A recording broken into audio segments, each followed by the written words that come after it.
할렐루야, 부활의 아침이 밝았습니다. 로마서를 하면서 맞이하는 부활절은 더 큰 의미가 있는 것 같습니다. 부활의 감격, 또 부활의 생명, 부활의 역사가 저와 여러분의 삶에 있기를 축복합니다. 부활을 아는 것이 아니라 부활을 살아내는 저와 여러분 되기를 축복합니다.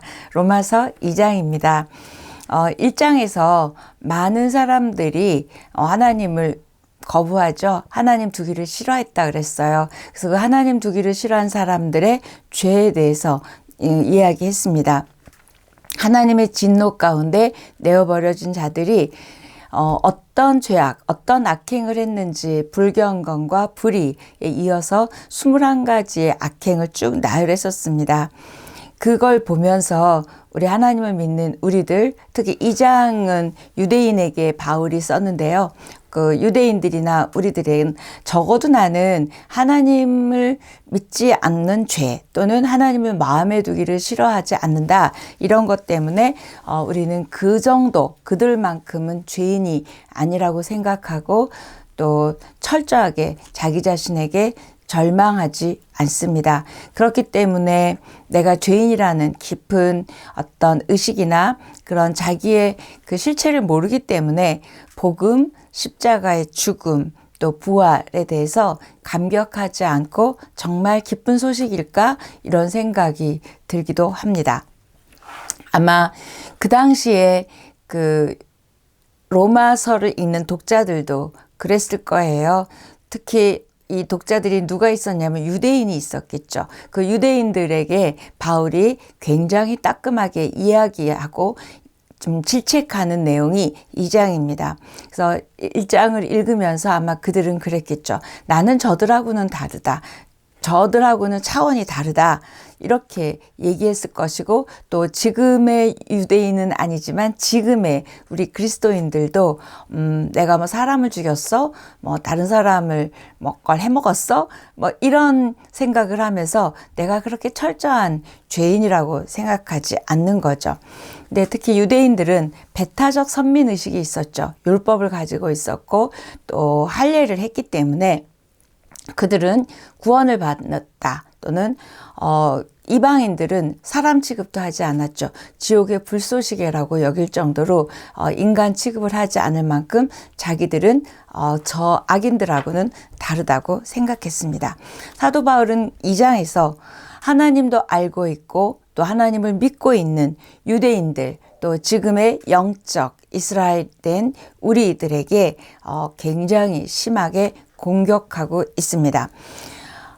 너희들의 그 믿음이 또 너희들의 그 하나님의 말씀을 아는 것들이 도대체 그들과 뭐가 다른지 알고 있는 것과 살고 있는 건 다르잖아요. 그러면서 우리들은 그들을 정죄하고 판단하고 있습니다.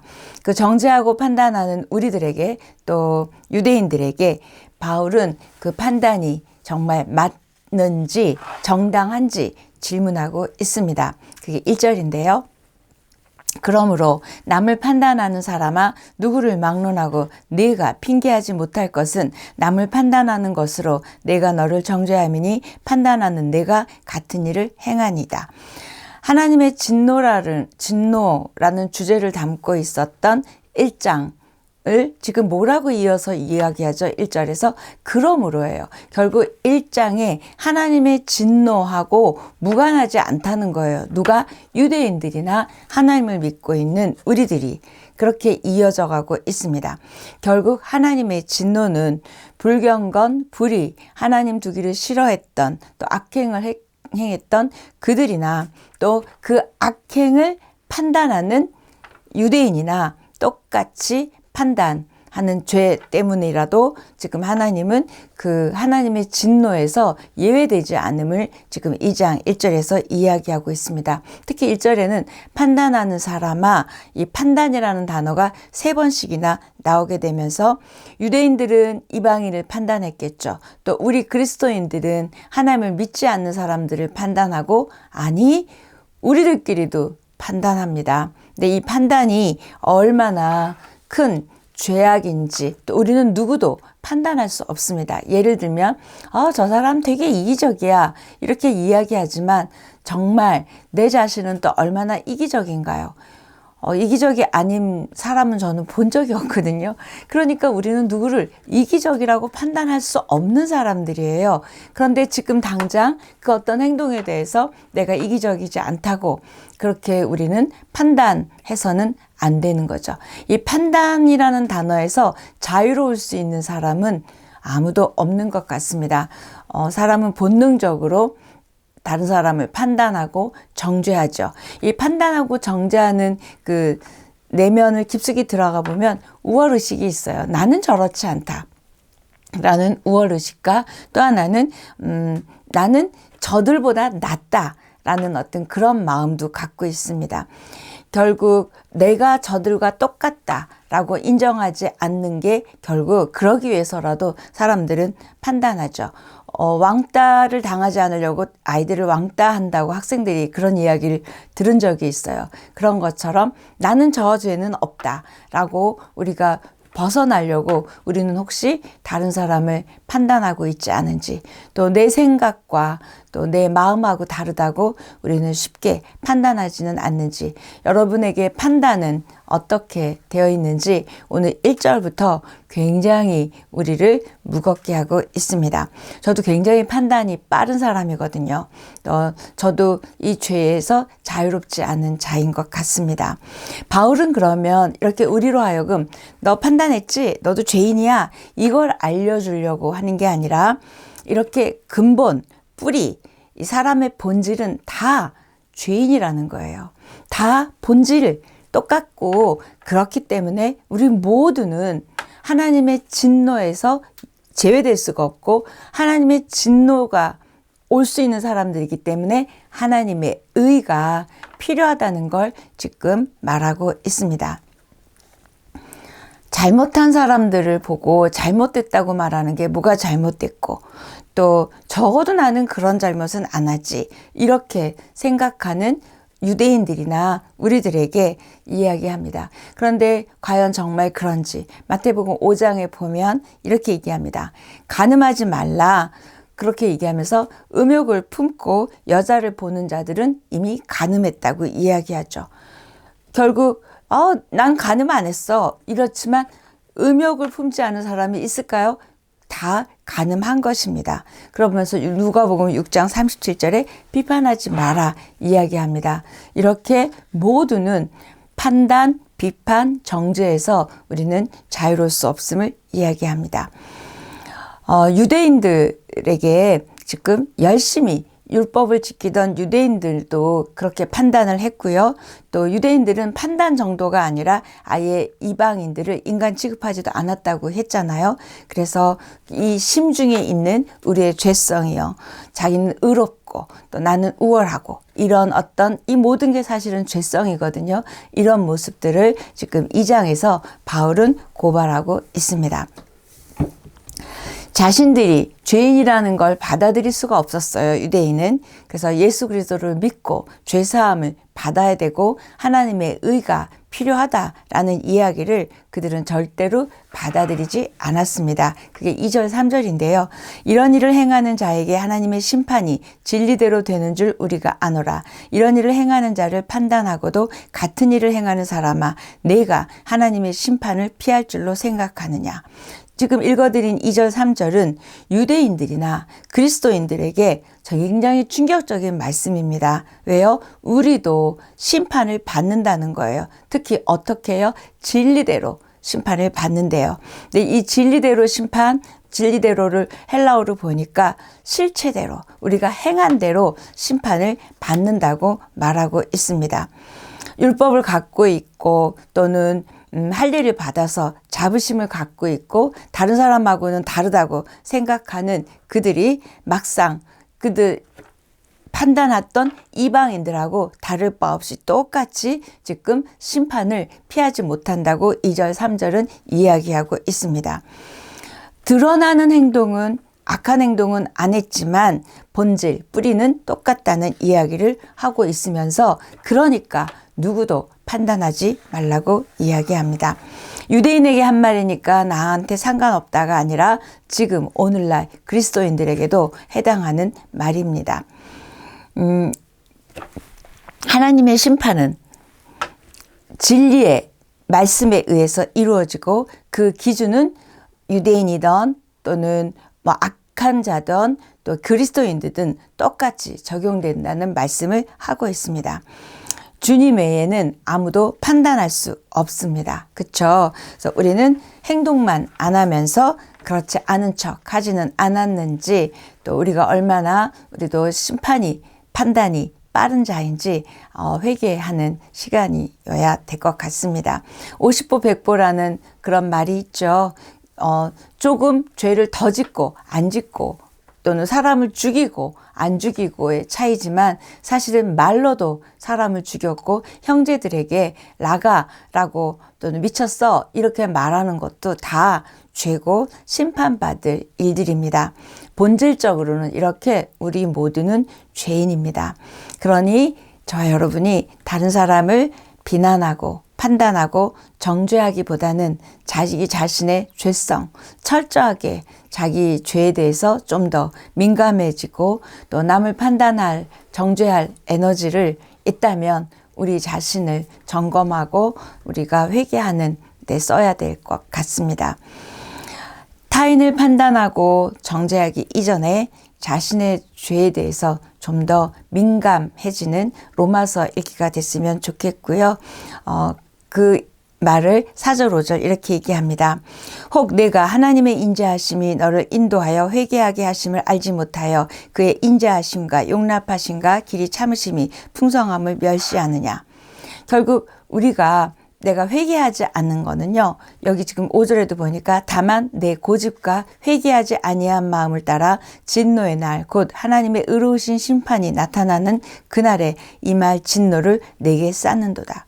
우리가 회개하지 않는 건 내가 마지막 날에 그 하나님의 진노를 지금 계속 쌓고 있다고 이야기하고 있고요. 그리고 회개하지 않는 건 하나님의 길이 참으심, 용납하심, 인자하심에 대해서 무시하는 거죠. 그리고 하나님의 그 주신 회개의 기회를 주셨음에도 우리는 깨닫지 못하고 회개하지 않는다면 마지막 날 하나님 없었던 자와 똑같이 우리는 구원을 받고 안 받고의 문제가 아니라 이건 행위에 대한 심판이기도 합니다. 저와 여러분이 죄에 대해서 좀 더 민감해지고요. 또 회개하는 우리들이 되기를 축복합니다.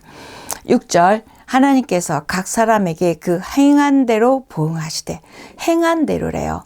아는 대로 심판하는 게 아니라 우리가 율법을 알고 말씀을 알고 이게 아니라 행한 대로 보응해 주신다고 6절 굉장히 무거운 말씀입니다. 그래서 이 6절부터 16절까지는 하나님의 심판은 유대인이든 이방인이든 또 그리스도인이든 행위에 근거한 심판이고 그다음에 그 심판이 제외되지 않음을 지금 쭉 길게 말하고 있습니다. 그래서 행위를 따른 심판이 두 가지로 나타나는데요. 7절 8절에 보면 하나님 때문에 참고 선을 행하고 또 하나님의 영광과 존귀와 썩지 아니함을 구하는 자에게는 영생으로 보응해 주시고 불의를 따르는 자에게는 진노와 분노로 보응하신다고 7절 8절 나오고 있습니다. 이걸 읽으면서 하나님이 보시고 있잖아요. 사람들이 보지 않지만 하나님은 보고 계세요. 그래서 저 여러분이 사람들이 보지 않을 때 여러분은 어떠신지요? 한번 생각했으면 좋겠습니다. 9절 10절입니다. 좀 기니까 여러분 제가 읽지는 않겠는데 여기 뭐라고 얘기하냐면 악을 행하는 각 사람에게 환난과 공고가 있을 것이고 그 다음에 유대인에게 먼저 있을 거래요. 그 다음에 먼저는 유대인에게요. 그리고 헬라인에게라 이렇게 얘기합니다. 결국 율법을 가지고 있어서 자기들은 심판받지 않을 것이라고 생각하는 유대인들에게 아니야 너희도 심판을 받아.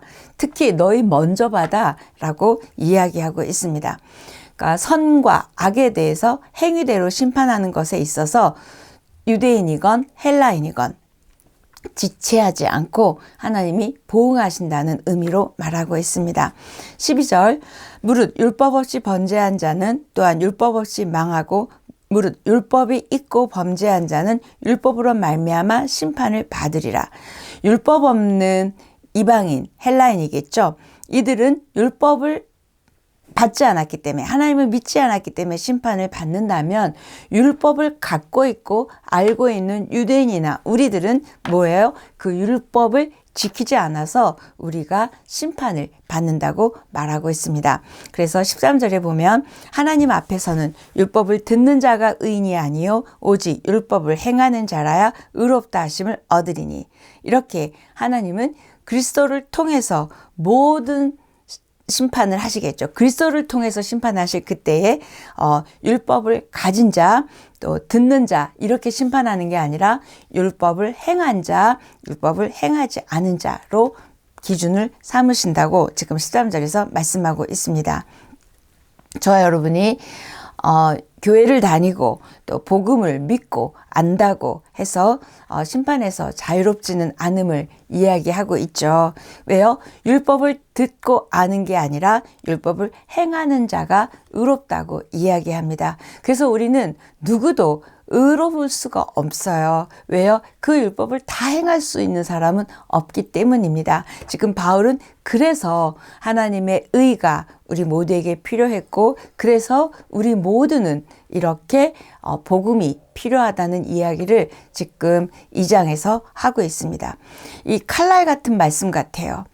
율법을 안다고 심판을, 하나님을 믿는다고 심판을 하는 것이 떠난 것이 아니라 이 하나님의 의에 의해서 우리가 이 심판을 면할 수 있는 거죠. 그러니 우리가 의롭게 된 이 복음이, 또 우리의 죄 때문에 죽으신 예수 그리스도가, 또 3일 만에 부활하신 그 예수님이 이보다 더 좋은 소식은 없다는 것을 절감하는 사람이어야만 우리는 정말 내가 의인이 아니다, 의인이 될 수 없다, 오직 예수 그리스도의 복음에 의해서만이 하나님의 의가 나에게 옮겨진 그 칭의에 의해서만이 구원이 됨을 다시 한번 이 장에서 깨닫게 됩니다. 저와 여러분이 죄에 대해서 민감해지지 않으면 우리도 심판에서 예외될 수 없음을 보게 되고요. 우리가 복음을 아는 것이 아니라 정말 그 하나님의 의가 저와 여러분의 의가 되기를 축복합니다. 율법의 행함이 없으면 의인이 될 수 없다. 이 말이 유대인들에게는 굉장히 화가 나는 말이죠. 왜? 그들은 너무 잘 알고 지키려고 했습니다. 그런데 분명한 건 다 지키지 못하죠. 그래서 의인이 하나도 없다고 이야기하죠. 우리 모두는 유대인도 그리스도인들도 또 하나님 없는 자들도 다 하나님의 의가 필요한 자들입니다. 그래서 하나님은 선이 무엇인지 가르쳐 주시려고 유대인에게는 율법을 주셨고요. 또 안 믿는 자들에게는 양심을 주셨어요. 이 양심대로 우리가 다 살지 않습니다. 제가 뉴스를 봐도 그렇고요. 양심은 아마 양심이 있다면 어떻게 저런 행동을 해? 이런 말 우리 잘하잖아요. 하나님을 믿고 안 믿고를 떠나서 양심이라는 이 기준을 줬음에도 불구하고 우리는 양심대로도 살지 못하죠. 그래서 양심대로 살지 못하고 율법대로 살지 못하는 모든 인간은 하나님의 의가 필요함을 바울은 2장에서 말하고 있습니다. 하나님의 공의로운 심판 앞에 스스로 행위로 선하다 인정받은 사람 누구죠? 예수 그리스도밖에 없습니다. 하나님의 의를 만족시킬 사람은 아무도 없지만 그 하나님의 의를 우리에게 주실 수 있는 그 온전한 율법을 다 이루신 분 예수 그리스도만이 복음이시고, 우리가 예수 그리스도에 의해서 우리는 구원받을 수 있습니다. 저 여러분이 복음이 필요한 자이고 복음이 아는 자죠. 복음을 가진 자지만 그걸로 만족하는 게 아니라 우리는 분명하게 복음을 살아내는 저 여러분 됐으면 좋겠습니다. 오직 예수님만이 그 율법의 요구를 다 성취하신 분이고 율법을 완성하셨다는 건 우리 마태복음에서 읽었죠. 그래서 그 예수 그리스도의 진리를 따라 복음을 따라 살아가는 하나님의 의로운 칭의를 받은 저 여러분이 얼마나 복된 자인지 모르겠습니다. 17절 이후에서는 이제 율법을 가지고 있다고 자긍하고 있는 유대인을 공격하고요. 그들의 치부를 드러내고 있습니다. 그래서 너희가 율법을 행하고 있냐? 이렇게 추궁하면서 그 유대인들의 가식, 위선을 드러내고 있습니다. 그래서 구체적인 행위로 얘기합니다. 왜 가르치기만 하고 너희는 지키지 않느냐? 도둑질하지 말라 그러면서 너희들은 왜 도둑질하냐? 간음하지 말라고 하면서 왜 간음하냐? 쭉 나열하고 있습니다. 율법을 알지만 행하지 않은 유대인이 하나님을 멸시했고 모욕했다고 지적하고 있습니다. 그게 23절, 24절인데요. 율법을 자랑하는 내가 율법을 범함으로 하나님을 욕되게 하느냐 이렇게 유대인에게 말하고 있습니다. 율법을 자랑하면서 율법을 범하는 모순된 유대인의 모습이 사실 그들의 모습이 우리의 모습이에요. 우리는 복음을 알지만 또 모든 걸 알지만 우리도 그렇게 살고 있지 않습니다. 하나님의 이름이 너희 때문에 이방인 중에서 모독을 받고 있다고 유대인들에게 얘기했다면 지금 우리 때문에 하나님의 이름이 모욕을 받고 있습니다. 개독교라는 말이 누구 때문에 나왔죠? 우리들 때문에 나왔다는 거예요. 우리의 행함, 우리의 존재, 우리의 판단, 우리의 그 어떤 것들, 우리가 아는 복음, 우리 예수님 때문에 개독교라고 하지 않아요. 유대인들이 율법을 살아내지 않은 것처럼 우리가 복음을 살지 않고 말씀대로 살지 않기 때문입니다. 그 유대인과 전혀 다르지 않는 우리들에게 특히 이 로마서 2장은 정말 정독으로 저 여러분이 읽었으면 좋겠습니다. 그래서 누구를 판단할 수 없는 자들입니다. 누구를 정죄할 수 없는 우리들입니다. 좀 더 우리 자신을 점검하고 죄에 민감해져서 저 여러분이 판단하기보다는 말씀에 근거해서 우리 자신을 점검하는 우리의 신앙이 됐으면 좋겠습니다. 바울은 그렇게 2장을 마무리를 이제 하는데요. 28절, 29절 이렇게 마무리합니다. 무릇 표면적 유대인이 유대인이 아니요 표면적 육신의 할례가 할례가 아니니라. 오직 이면적 유대인이 유대인이며 할례는 마음에 할지니 영에 있고 율법 조문에 있지 아니한 것이라. 그 칭찬이 사람에게서가 아니요 다만 하나님에게서니라. 이 말씀은 뭐냐면 표면, 이면이라는 단어를 써서 표면은 드러나는 거죠. 이면은 드러나지 않는 거죠.